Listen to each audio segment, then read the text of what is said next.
Everyone, welcome to my channel. I am Simran Sahani and आज मैं आपको पढ़ाऊंगी क्लास 9th की इंग्लिश की पोएम विंड। ओके, तो ये जो पोएम विंड है this is also a symbolic poem. Symbolic poem कौन सी पोएम होती है? मतलब कि इसके डबल मीनिंग होते हैं, दो मीनिंग होते हैं।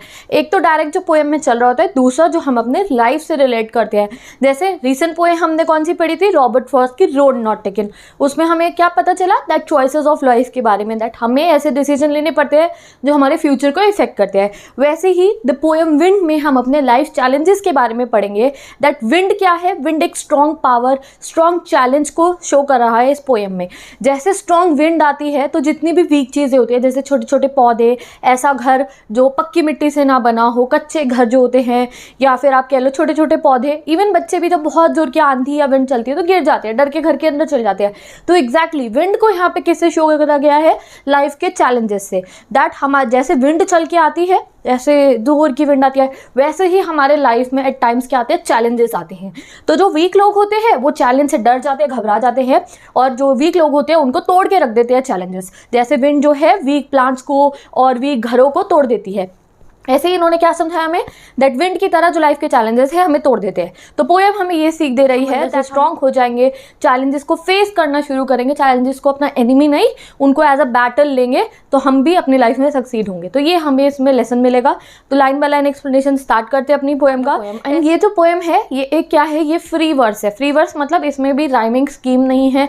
राइम स्कीम क्या होती है? जैसे कि डे में, ऐसे नाइट, लाइट, इस टाइप के जो राइमिंग वर्ड्स है इसमें यूज नहीं करे गए, ये फ्री वर्स है। ठीक है, तो याद रखना है आपको। अगर 1 मार्कर क्वेश्चन में है पोएम की राइम स्कीम क्या है, तो it is a free verse. And इस पोएम की एक्सप्लेनेशन के बाद मैं आपको इसके पोएटिक डिवाइसेस भी करवा दूंगी। So let's start the poem. Wind comes softly, don't break the shutters of the windows. Don't scatter the papers. Don't throw down the books on the shelf. There, look what you did. You threw them all down. You tore the pages of the book. You brought rain again.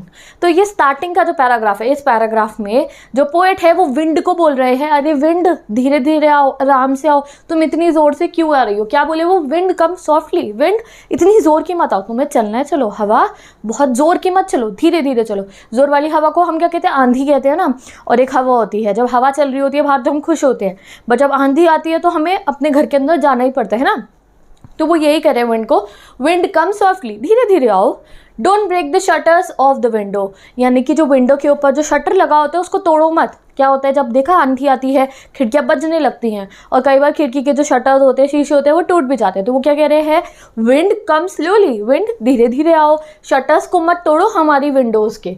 Don't scatter the paper. अब कई बार क्या होता है, बहुत जोर की अगर आंधी है और आपका कमरे का दरवाज़ा खुल रखा है और आपकी कोई बुक्स और पेपर्स पड़े हैं, तो वो सारे पेपर ऐसे उड़ जाते हैं विंड से। तो वो क्या कह रहे हैं? Don't scatter the papers. Don't throw the books on the shelf. मतलब नेक्स्ट लाइन में इन्होंने क्या बोला है? दैट बुक स्पेसेस, जो बुक शेल्फ होता है, बहुत जोर की जब हवा चलती है तो कई बार बुक शेल्फ पे से बुक्स भी गिर जाती है। तो ये थोड़ी बहुत डिस्ट्रक्टिव पावर शो कर रहे हैं यहाँ पे जो हमारे पोएट है विंड की। दैट जब विंड चलती है तो वो अपने साथ साथ में सब कुछ गिराती हुई और तोड़ती हुई चलती है। तो इसलिए वो रिक्वेस्ट कर रहे हैं विंड से दैट विंड धीरे धीरे आओ। Wind come softly, don't break the shutter of the window. Window की शटर मत तोड़ो भाई। Don't scatter the paper, papers को इधर उधर मत फैलाओ, कौन संभालेगा? फिर मम्मी आके डांटेंगी। ठीक है। Don't throw the books off the shelf, books को शेल्फ पे से मत गिराओ। ठीक है। And last, there look what you did, you threw them all down. क्या? वो विंड को डांट रहे हैं, देखो तुमने क्या करा, बुक्स पे से सारी बुक शेल्फ पे से जितनी भी बुक्स है उनको नीचे गिरा दिया। You brought rain again. Lastly क्या बोलते हैं? And you brought the rain again. आपको पता है आंधी आती है, काली काली घटाएं आती है, थोड़ी देर बाद बारिश आ जाती है। तो ये यही कह रहे हैं पोएट जो है विंड को, कह रहे हैं जैसे पिछली बार तुम, अगेन लिखा है ना, मतलब कि जैसे पिछली बार जब तुम आई थी, तुम अपने साथ रेन ले आई थी, तो you brought the rain again. ठीक है। तो ये हो गया हमारा फर्स्ट स्टैंजा। बहुत क्यूट सा स्टैंजा है ये, बहुत प्यारे तरीके से जो है हमारे को जो पोएट है वो विंड को कह रहे हैं, wind comes softly, don't break the shutters of the window, don't scatter the paper, don't throw the books off the shelf. और क्या है? देखो तुमने क्या करा, जो बुक्स है उनको गिरा दिया, जो पेजेस है उनको फाड़ दिया, और लास्टली क्या कह रहे हैं? फिर से बारिश भी लेकर आ गई तुम। तो ये विंड को क्या कह रहे हैं? सॉफ्टली आओ, धीरे धीरे आओ। ठीक है। अब नेक्स्ट स्टैंजा में क्या कहते हैं पोएट? लेट अस सी। यहाँ पे जो पोएट है इनकी टोन थोड़ी चेंज हुई है। अब वो लिटरल मीनिंग जो है पोएम का वो हमें समझाएंगे। Let's see. You are very clever at poking fun at weaklings. Frail crumbling houses, crumbling doors, crumbling laughter, crumbling woods, crumbling bodies, crumbling lives, crumbling hearts. The wind god winnows and crushes them all. He won't do what you tell him. So come, let's build strong homes. अब यहाँ से हमारी poem का main stanza जो आपके exam में definitely explain करने को आ सकता है वो आता है। वेरी इंपॉर्टेंट फॉर्मूला, ठीक है, स्टैंजा। तो सबसे पहली चीज़ क्या बोल रहे हैं? You are very clever at poking fun at weaklings. Poet ने बता दिया कि तुम बहुत चालू हो। विंड, विंड कौन? ये जो तेज़ हवाएं चल के आती हैं, ये सिर्फ और सिर्फ उन्हीं को दुख देती है या उन्हीं को तंग करती है जो वीक होता है। क्या? छोटा पौधा है, छोटा बच्चा डर के अंदर चला जाएगा, या फिर जो है कोई कमज़ोर चीज़ है, उसी को जो है तोड़ फाड़ के जो विंड है मज़े लेती है। You are clever at poking fun at weaklings. Poking fun at weaklings मतलब कि जो कमज़ोर है उसको तुम तोड़ के ना खुश होती हो। विंड को वो ये कह रहे हैं, you are very clever at poking fun at weaklings. कभी कोई बहुत बड़ा सा पेड़ जिसकी रूट्स बहुत ज़्यादा स्ट्रांग होगी ना, विंड कभी उसे नहीं गिरा पाएगी। पर अगर कोई कच्चा पेड़ है जिसकी रूट स्ट्रांग नहीं है या छोटा पौधा है, उसे ज़रूर विंड जो है गिरा देगी। तो यही वो कह रहे हैं, जो विंड है उसे मज़ा आता है, फील फन, जब वो किसी वीक जो व्यक्ति है या तो वीक कोई पेड़ है, पौधा है, उसको जो है गिरा देगी। You are very clever at poking fun at weaklings. तो आप इसका मतलब समझ गए। अब यहाँ पे इसका एक लिटरल मीनिंग भी है। यहाँ विंड से पोएट ये समझाना चाहते हैं एग्जैक्टली हमारे लाइफ के चैलेंजेस के साथ होता है। जब भी हर एक ह्यूमन बीइंग के लाइफ में चैलेंज आते हैं, ऐसा नहीं है कि सबके में नहीं आते, हर एक इंसान के लाइफ में चैलेंजेस आते हैं। बट जो वीक लोग होते हैं, वीकलिंग्स कौन? जो वीक लोग हैं, जैसे कोई पौधा है, छोटा पौधा है, वीक है, वैसे ही जो कोई वीक इंसान होता है जो मेंटली और फिजिकली वीक है, या जो मन से परेशान है, या जो नेगेटिविटी अपने जिसने अपने अंदर भर रखी है, या फिर जो कमज़ोर है, जिसको लगता है अरे मैं ये काम नहीं कर सकता हूँ, तो जो लाइफ के चैलेंजेस होते हैं उन्हें बहुत अटैक करते हैं, उन्हें बहुत ज़्यादा तंग करते हैं। तो ये चीज़ जो है पोएट समझाना चाहते हैं कि जैसे विंड जो है फन लेती है पोक करके वीक चीज़ों को, वैसे ही लाइफ के जो चैलेंजेस है, जो वीक इंसान है वो उनको नहीं झेल पाता है और वो टूट जाता है। Frail crumbling houses, crumbling doors, crumbling laughter, crumbling woods, crumbling bodies, crumbling life, crumbling hearts. इससे, इस वाले जो स्टैंजा है, ये दो लाइनों से जो हमारे पोएट है उन्होंने समझा दिया दैट विंड बहुत स्ट्रॉन्ग है, बहुत ज़्यादा स्ट्रॉन्ग होती है। विंड की डिस्ट्रक्टिव पावर को, क्या? विंड की डिस्ट्रक्टिव पावर को जो है पोएट ने यहाँ शो करा है। बार बार क्रम्बलिंग वर्ड का यूज़ हुआ है, मतलब कि यहाँ पे पोएटिक डिवाइस रेपिटेशन जो है वो यूज़ करा गया है। तो भाई विंड क्या करती है? जैसे लाइफ के चैलेंजेस, अगर कोई स्ट्रॉन्ग इंसान है, वो मेंटली बहुत स्ट्रॉन्ग है, उसके अंदर अपने अंदर हिम्मत है कि मैं हर चैलेंज का सामना कर लूँगा, मैं नहीं डरूंगा किसी से भी, तो उसको क्या है, लाइफ के चैलेंजेस जो है उसको ओवरकम करे। बट वहीं पे कोई वीक है जो डर जाएगा, तो जो चैलेंजेस है उसके ऊपर हंसेंगे और उसको तोड़ देंगे। एग्जैक्टली विंड करती है, जो कोई स्ट्रॉन्ग चीज़ है उसको विंड कुछ नहीं कर पाती, बट जो कोई वीक चीज़ होती है विंड उसको तोड़ देती है और खुश होती है। तो ये बताने हैं दैट विंड कैसी चीज़ों को तोड़ देती है? Frail crumbling houses. Frail house मतलब कच्चे घरों को तोड़ देती है। क्रम्बल मतलब क्या करना होता है? या उसे गिरा देना या उसे डिवास्टेट कर देना, तोड़ देना। क्रम्बलिंग डोर्स यानी कि कई बार दरवाजों को भी तोड़ देती है। क्रम्बलिंग राफ्टर्स, राफ्टर्स क्या होते हैं? जो घर की बीम होती है ना, ऐसे रूफ्स के साइड में जो बीम लगी होती है उसे राफ्टर्स कहते हैं। क्रम्बलिंग वुड, वुड की चीज़ों को भी गिरा देती है। Crumbling bodies, crumbling life, crumbling hearts. यहीं पे मतलब है वो क्रम्बलिंग बॉडीज। इंसान की लाइफ में भी जब चैलेंज आते हैं तो अगर वो उस चैलेंज से डर जाए, अगर वो अपने आप को वीकलिंग बना ले, वीक सोच ले, तो क्या है, उसकी बॉडी को क्रम्बल कर देगा, वो इतना परेशान हो जाएगा मेंटली भी फिजिकली भी, और वो क्या, डिप्रेशन में चल जाते हैं। आजकल लोग चैलेंजेस को फेस नहीं कर पाते। तो यही चीज़ जो है वो पोएम से समझाना चाह रहे हैं। Crumbling life, crumbling hearts. दिल टूट जाता है, लाइफ में कोई चैलेंज आया, ओवरकम उसे नहीं कर पाए, तो क्या है, दिल टूट गया, परेशान हो गए, डिप्रेशन में चले गए। तो यही चीज़ है कि अगर आप खुद को वीक बना लोगे, जैसे कोई वीक हाउस है और कोई वीक घर है या कोई वीक प्लांट है, तो उसको विंड तोड़ देगी। वैसे ही अगर आप अपने आप को वीक बनाओगे, आप अपनी विल पावर स्ट्रांग नहीं रखोगे, तो जो लाइफ के चैलेंज है वो आपको आके तोड़ देंगे। Next line, the wind god winnows and crushes them all. He won't do what you tell him. So come, let's bring strong homes. And these are the most important line जो हमें life long lesson देती है। The wind god winnows and crushes them all. Winnows मतलब क्या होता है भाई? Class 6 का चैप्टर था, विनोइंग पढ़ा था, इवेपोरेशन, कंडेंसेशन, सारे प्रोसेस पढ़े थे उसमें हमने। तो विनोइंग कौन सा था कि वो एक होती है, एक ऐसा छन्नी सी होती है, उसमें जो है ग्रेन डाल देते हैं, वीट डाल देते हैं हम, गेहूँ के वो डालते हैं दाने, और उसको जो है लेडीज ऐसे छानती हैं। उससे क्या होता है, जो गेहूं का छिलका होता है, हस्क होती है, वो अलग हो जाती है, और जो प्रॉपर गेहूं के दाने होते हैं वो अलग हो जाते हैं। तो इस प्रोसेस को क्या कहते हैं? विनोइंग। ऐसे है, आपको यहाँ फोटो देखो, विनोइंग प्रोसेस है। तो ये कह रहे हैं दैट विंड गॉड जो है ना, जो विंड है, विंड को क्या बोला है इसमें? गॉड बोला गया है, भगवान विंड जो है ना, वो क्या करते हैं? वो विनोइंग करते हैं। एंड क्रशेस देम ऑल मतलब कि भगवान विंड क्या करते हैं? जो लोग वीक होते हैं और जो लोग स्ट्रांग होते हैं उनको विनो कर देते हैं। यानी कि जब भी किसी की लाइफ के ऊपर चैलेंज पड़ता है, अब देखो मैंने आपको बताया ना, हर एक ह्यूमन बीइंग जो है उसकी लाइफ में चैलेंज आता ही आता है। अगर कोई स्ट्रांग होगा तो उसको ओवरकम करके उसमें से बाहर आ जाएगा, बट अगर कोई वीक होगा तो क्या होगा, वो अपने जो है क्या कहते हैं सरेंडर कर देगा और गिर जाएगा। तो ये चीज़ क्या है, wind god winnows and crushes them all. जो विंड गॉड है वो क्या करते हैं, विनोज कर देते हैं। जो वीक लोग हैं और जो स्ट्रॉन्ग लोग हैं उन्हें छाट देते हैं। विनोइंग में क्या करते हैं हम, जो हस्क है, जो छिलके हैं उन्हें अलग करते हैं और दानों को अलग करते हैं। वैसे ही जो विंड गॉड है क्या करते हैं, छान देते हैं किनको, और बहुत स्ट्रॉन्ग लोगों को और वीक लोगों को अलग कर देते हैं और उन्हें डिस्ट्रॉय करते हैं। जो लोग स्ट्रॉन्ग होते हैं वो बिल्कुल अपनी लाइफ को अच्छे से जीते हैं। और यहाँ पे विंड गॉड का मतलब आप क्या समझ सकते हो, ये भी लाइफ के चैलेंजेस से समझ सकते हो।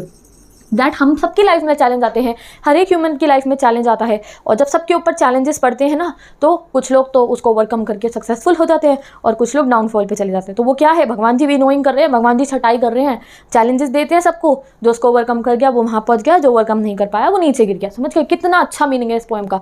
ही won't do what you tell him. He कौन है यहाँ पे, एक तो विंड गॉड, यानी कि जब विंड आएगी तो भैया छोटा पौधा और कोई वीक चीज़ें हैं तो वो तो गिर ही जाएंगे, और जो स्ट्रॉन्ग है वो रह जाएंगे। ठीक है, वो तुम्हारी नहीं सुनेंगे। अगर तुम आंधी को बोलो मत कर भैया, मत कर, धीरे आ जा, तो क्या सुनेगी वो तुम्हारी बात? नहीं। आंधी को तो और विंड को तो जिस स्पीड पे चलना है वो चलेगी। Exactly he won't listen to you में प्रॉब्लम्स भी आती है। यहाँ पे ही को आप प्रॉब्लम्स भी समझ सकते हो। जो लाइफ की प्रॉब्लम्स है वो तो आएंगी ही, प्रॉब्लम्स तो आएंगी ही, आपको उन्हें ओवरकम करना पड़ेगा। Problems won't do what you tell him. क्या तुम अपनी प्रॉब्लम को कह सकते हो, अब भाई एग्जाम से हमें डर लगता है, हम कहते हैं कि एग्जाम को बोल सकते हो भाई इजी है, यो डिफिकल्ट मत आइयो, क्या वो सुनेगा? भाई एग्जामिनर ने जो पेपर बनाया होगा वही आएगा तुम्हारे पास में। ठीक है, तो दिस इज व्हाट, कि जो भी तुम्हारी प्रॉब्लम है वो नहीं सुनेंगी तुम्हारी बात, तुम्हें ही खुद से स्ट्रांग होना पड़ेगा। जो विंड गॉड है ऊपर बैठ के छटाई कर रहे हैं, क्या कर रहे हैं, वो विनोइंग कर रहे हैं। स्ट्रॉन्ग वालों को अलग कर देते हैं, वीक वालों को अलग कर देते हैं। So come let's build strong homes. तो यहाँ लास्ट में पोएट ने बता दिया सॉल्यूशन कि अगर आपको ऐसे यूं नीचे नहीं गिरना है, ऐसे यहाँ पे खड़े रहना है स्ट्रॉन्ग बन के, तो क्या करना है, so come let's bring strong homes. Homes मतलब क्या, पहले तो भैया घर पक्के करते हैं हम, क्योंकि पहला सामना हमारा किससे हो रहा है पोएम में, विंड से। तो वो घर, कच्चे घर जिनकी बीम स्ट्रॉन्ग नहीं है, वो क्या होते हैं, गिर जाते हैं विंड से। तो पहले हम अपने पक्के घर बनाएंगे और अपने मन को भी पक्का करेंगे, जिससे ना तो हमारा विंड से घर टूटे और ना ही चैलेंजेस से हमारा मन जो है या हमारा मेंटल पीस टूटे। लेट्स इसको डिटेल में देखते हैं। So let's build strong homes, let's join the doors firmly, practice to the firm body, make the heart steadfast। तो यहाँ पे पोएट क्या कह रहे हैं, build strong homes मैंने बता दिया कि अब हम अपने पक्के घर बनाएंगे जिससे विंड उन्हें तोड़ ना पाए। Let's join the doors firmly, अच्छे से अपने दरवाजों को प्यार से बंद करके रखेंगे जिससे जो है दरवाजा खुल ना पाए, विंड कितनी भी तेज हो। Next, practice to the firm body, make the heart steadfast। अब यहाँ पे क्या है, हमारे लाइफ में कितने भी चैलेंज आ जाए, अगर हम अपनी बॉडी को स्ट्रॉन्ग करके रखेंगे और हम अपने दिल को समझा के फास्ट यानी कि ऐसे बन के रहेंगे, तो हमेशा क्या होगा, हम किसी भी चैलेंज को जो है ओवरकम कर लेंगे, चाहे वो कितना ही मुश्किल हो। विल पावर होनी चाहिए हमारे अंदर, हम मेंटली पीस में होने चाहिए, तो हम लोग किसी भी चैलेंज को फेस कर लेंगे। अब आगे और चीज़ बताइए इसके बारे में। डू दिस, क्या करना है हमें, डू दिस में याद रखना है, क्या करना है, स्ट्रॉन्ग होम बनाने हैं, दरवाजे बंद करने हैं और बॉडी को फर्म रखना है और जो अपना हार्ट है उसे स्टेडफास्ट करना है। ये 4 चीज़ें पढ़ी ना हमने, ये सब हमें करना है। Do this and the will be friend with us, the wind blows out weak fires. अब कभी भी अगर आप आग जलाओ, माचिस से आग जलाना, कितनी छोटी सी उसकी जो आग होती है, फ्लेम कितनी छोटी सी होती है, हवा चलेगी, फूंक मारोगे, बंद हो जाएगी, है ना, ऐसे ही होता है। तो वो क्या कह रहे हैं, जो कोई वीक होता है उसको तो बुझा देती है विंड, बट वहीं पे he make strong fires roar and flourish. But वहीं पे कभी जब बहुत ज़ोर की आग लगी होती है, जब जहाँ पे ज़्यादा इंटेंसिटी की आग लगी होती है, तो उससे क्या होता है, जब हवा चलती है तो आग की लपटें और ज़्यादा तेज़ हो जाती है। जैसे जंगल में जब फायर लगती है, जब फॉरेस्ट फायर्स होती है, तो क्या होता है, हवा चलने से वो फायर बुझती नहीं है, वो और ज़्यादा तेज़ हो जाती है। ये समझाना चाह रहे हैं कि इवन फायर, आग जैसी चीज़ भी अगर वीक है तो जो विंड है उसे बुझा देती है, बट वहीं पे जब फायर अपनी फुल इंटेंसिटी पे ऐसे तेज़ लपटों में, देखो यहाँ मैंने फोटो में लगाई है, जब चल रही होती है तो हवा से जो है आग बुझती नहीं है, बल्कि और जो है रोर करके जलने लगती है। समझ रहे हो? तो ये पोएट कहना चाह रहे हैं दैट अगर आप वीक हो, इवन वीक फायर्स को भी विंड बुझा देती है, बट अगर फायर स्ट्रांग होती है तो विंड उसका साथ देती है और उसे और ऊपर तक ले जाती है। तो पोएट ये समझाना चाह रहे हैं, his friendship is good, we praise him every day, that जो विंड है उसको अपना फ्रेंड मानो और वो तुम्हें हमेशा लाइफ में बेनिफिट्स देगी। अब यहाँ विंड से मतलब है जो चैलेंजेस हैं लाइफ के। जब आप लाइफ के चैलेंजेस जो हैं उन्हें एक्सेप्ट कर लोगे तो क्या होगा, आपको उनमें मज़ा आने लग जाएगा और आपको जो है वो ऊंचाई पर लेके जाएंगे। जिसने अपनी लाइफ में चैलेंज फेस ही नहीं करे वो क्या सक्सेसफुल बनेगा? नहीं। जितने चैलेंजेस हमारी लाइफ में आते हैं और अगर हम उन्हें एक्सेप्ट कर रहे हैं तो वो हमें जैसे फायर ऐसे ऊपर चली जाती है, वैसे ही हमारे लाइफ के चैलेंजेस को अगर हमने अपना फ्रेंड मान लिया तो हम भी ऐसी ही सक्सेस की तरफ जाते रहेंगे। तो इसीलिए we should praise him every day. Him मतलब विंड को भी प्रेज करो, साथ ही के साथ आपकी लाइफ में कोई भी चैलेंज है उससे डरना नहीं है। उसे बोलो तू तो मेरा फ्रेंड है, तेरे को तो मैं झेल ही लूँगा। अरे 10th में बोर्ड एग्जाम में कोई 99% में लेकर ही आऊँगा, ठीक है। तो चैलेंजेस को एक्सेप्ट करो। जैसे जो छोटी फायर है, वीक फायर है, वो बुझ जाती है विंड से, बट जो बड़ी फायर है जो खुद में स्ट्रांग होती है, विंड उसकी फ्रेंड बन जाती है और उसे और ऊपर तक पहुंचा देती है। वैसे ही खुद में स्ट्रांग होना, लाइफ के चैलेंजेस तुम्हें सक्सेस की तरफ लेके जाएंगे। तो विद दिस ये जो पोएम है हमारी फुल कंप्लीट हो चुकी है। तो with this I meaning this video. पहले आपको पोएटिक डिवाइसेस बताती हूँ, फिर इस वीडियो को एंड। तो पोएटिक डिवाइसेस में सबसे पहला तो पर्सोनिफिकेशन है, बिकॉज कई जगहों पे विंड को जो है यू की तरह रेफर करा गया, यू बोला गया है, you don't do this, you don't do that, ऐसे बोला है ना, तो पर्सोनिफिकेशन है। नेक्स्ट एलिट्रेशन है। यहाँ आप देख सकते हो विंड विनोज एलिट्रेशन का एग्जाम्पल है, ये WW से स्टार्ट हो रहा है, विंड विनोज एलिट्रेशन। नेक्स्ट सिंबोलिज्म तो बहुत ज्यादा है इस पोएम के अंदर। विंड जो है चैलेंजेस ऑफ लाइफ को है रिप्रेजेंट कर रही है। एक और पोएटिक डिवाइस है इसके अंदर, वो क्या है? एनाफोरा। एनाफोरा ये होता है, देखो कि स्टार्टिंग के 2 सेंटेंस या 3 सेंटेंस में जब कोई वर्ड जो है रिपीट हो रहा है उसको क्या बोलते हैं? एनाफोरा। जैसे कि आप यहाँ पे देख सकते हो, पहली लाइन में भी डोंट है, दूसरी लाइन में भी डोंट है और तीसरी लाइन में भी डोंट है, तो ये होता है एनाफोरा, ठीक है। तो अगर आपको ये पोएटिक डिवाइस पहचानने आते होंगे तो आप मेरे बिना बताए भी पहचान सकते हो। डोंट डोंट डोंट लिखा है तो मतलब क्या हो गया? ये क्या है? एनाफोरा। अब यहीं पे देखो, you threw them all down, you tore the pages, you brought rain again. अब यहाँ पे 3 बार यू रिपीट हुआ है, तो ये यू भी जो है ये एनाफोरा है। तो मैंने आपको कितने पोएटिक डिवाइस बता दिए इसका? एक एनाफोरा, ये डोंट डोंट डोंट यू वाले, फिर एलिट्रेशन विंड विनोज, फिर पर्सोनिफिकेशन यू की तरह विंड को यूज करा है। सिंबोलिज्म क्या है? विंड को चैलेंजेस ऑफ लाइफ से जो है मैच कर रखा है। और विद दिस आपकी पोएम फुल कंप्लीट हो गई है। तो हम लोगों ने पोएटिक डिवाइस भी देख लिया है, पोएम को अच्छी तरीके से समझ भी लिया। तो आपको क्या करना है? Study this poem. इस पोएम के इंपॉर्टेंट क्वेश्चन के ऊपर नई वीडियो बनेगी और डिस्क्रिप्शन बॉक्स में I will paste important question for you, और इंस्टाग्राम आईडी से आप इसके इंपॉर्टेंट क्वेश्चन एक्सेस कर सकते हो। So now I am going, best of luck. कोई क्वेरी है भी तो पूछ लो मुझसे कमेंट सेक्शन के अंदर, एंड ऑथर नेम बता देना। तो I am going now, so share this video with all your classmates, and if you haven't subscribe to my channel, do subscribe to my channel, because मैं इसी तरीके से आपको साइंस, SST, इंग्लिश सारे subjects पढ़ाने वाली हूँ। So go and check out my channel. Bye bye, take care, and I will meet you in the next video.